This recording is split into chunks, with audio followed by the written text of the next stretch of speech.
نادي الهلال والأمل بأن يعود ويتراجع عن هذا القرار، فهو بلا شك خسارة ليست للهلال فقط بل هي للكرة السعودية أجمع. نشاهد حديث سمو الأمير عبد الرحمن بعد نهاية مباراة الهلال وذوبهان الإيراني. الحديث لصاحب اسمه الملكي الأمير عبد الرحمن بن مساعد رئيس مجلس إدارة نادي الهلال. سمو الأمير هارد لك، لا نقول شيء، أنت ماذا تريد أن تقول؟ يعني الحمد لله رب العالمين، قدر الله وما شاء فعل. ما أراد رب العالمين أن احنا نسعد هالجمهور اللي أنا أعتذر له فردا على أن احنا ما قدرنا أن نكون على مستوى حضوره، على مستوى دعمه. كنت أتمنى أنه يطلع فرحان، ولكن رب العالمين ما أراد، قدر الله وما شاء فعل. أنا سبق قلت قبل المباراة أنه إذا حصل إخفاق أنا من يتحمل المسؤولية، عشان أقطع الطريق على كل الأخوان اللي ممكن ابتدوا يعدوا الأشياء اللي سوتها الإدارة، ولو كان عملوا كذا ولو كان عملوا كذا ولو كان أبقوا ولو كان جابوا مدرب جديد ولو كان. فعشان أقطع اللولوة هذه أنا أتحمل المسؤولية، وأشكر اللاعبين على الجهد والعمل اللي قدموه معي طول فترة رئاستي. وأدعو أعضاء مجلس الشرف، سيكون إن شاء الله في اجتماع قريب لاختيار رئيس جديد، سنتولى المهمة. يعني طبعا حنجيب مدرب جديد للهلال، ونشوف في الاجتماع من اللي حير رأس النادي ونسلم الأمور إن شاء الله. أخذ الكلام ده سمو الأمير بالتفصيل. أولا أنت تقول أنا أتحمل، تتحمل من مبدأ أنك تحب الهلال أم تتحمل بأنك فعلا وقعت في خطأ؟ أنا قاعد أقول أنا أتحمل لأن أنا الرئيس. أنا عملت كل ما أعتقد أنه صحيح، عملت كل ما أستطيع عمله، أعطيت كل ما عندي.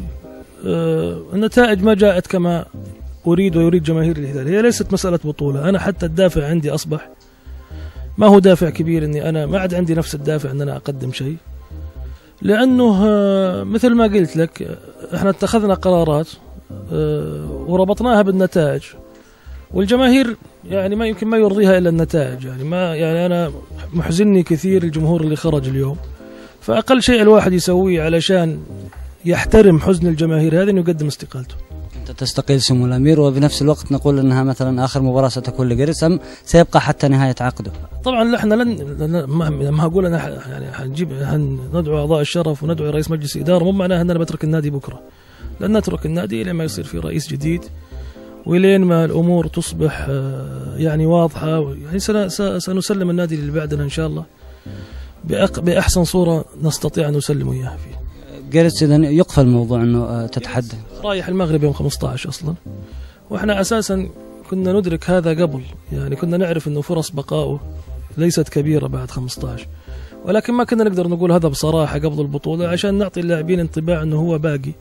فبالتالي لما اللاعب يحس أنه مدربه باقي معاه لين آخر الموسم، تكون المسألة بالنسبة له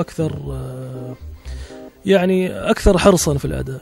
فعموما القرارات اللي اتخذت كلها من أول الموسم يتحملها الإدارة ويتحملها رئيس النادي، واللاعبين هم أدوات في نهاية الأمر. يا ما أسعدوا جماهيرهم اليوم أحزنوهم، ولكن ينبغي أن يتحمل أحد المسؤولية، وتحمل المسؤولية يعني اتخاذ قرار. القرار اللي اتخذناه واضح مثل ما قلت لك إياه.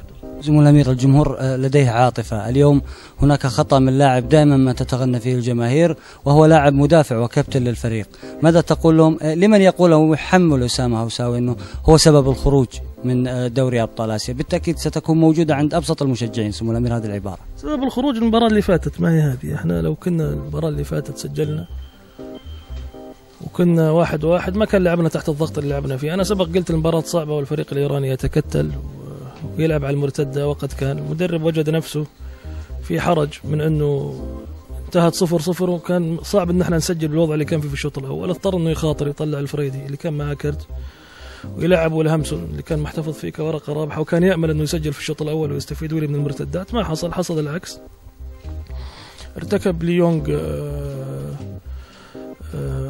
حماقة يعني ما لها مبرر. هذا يحصل في كرة القدم. ما ألوم أسامة هوساوي، يا مشال عندنا بلاوي. يعني إذا أخطأ اليوم كلنا نخطئ. انتهيت من الهلال حتى تجهزه، ما الذي تذكره حتى الآن؟ تروح أنت وأنت يعني زعلان حزين؟ لا يعني ماني بحزين طبعا على المباراة اليوم، ولكن أنا سعدت شرفت بمعرفة ناس كثير في الوسط الرياضي، شرفت بعلاقتي باللاعبين. هذه ذكريات طيبة أحملها ما أستطيع أنساها. عبر الرياضية أقول لأي أحد أنا أسأت له في الفترة اللي فاتت من غير ما أقصد أنا آسف وسامحني. أي أحد أساء لي أنا مسامحه، وأتمنى التوفيق للجميع إن شاء الله. آخر شيء سمو الأمير، يوم الأحد حترجع محلي ومباراة مهمة، يمكن في ديربي، يعني حيكون لها تأثير هذه المباراة؟ ربما، ولكن إن شاء الله سنحاول قدر الإمكان بما أن احنا لسه في مجال العمل نفسه أن احنا نعمل ما بوسعنا لأن احنا نخلي الفريق في أحسن صورة. نضغط على اللعيبة وناخذ منهم تصاريح اليوم؟ والله يعتقد حالتهم لأنه ما في أحد راضي يصرح، مش كذا يا عادل؟ فبالتالي كان لابد أحد يطلع يتكلم، يعني قلت أنا أكفي اللاعبين مؤونة الحديث بعد الخسارة. شكرا لك سمو الأمير، شكرا لتواجدك. إذا زميلي عادل كان. وعبر السعودية الرياضية نتمنى من الأمير عبد الرحمن بن ساعد أن يتراجع عن هذه الاستقالة لكي لا يخسر الوسط الرياضي رجل بقامة الأمير عبد الرحمن بن مساعد وثقافته الرياضية وغير الرياضية. بلا شك فهو رجل سنفتقده كثيرا في حال غاب عن الوسط الرياضي.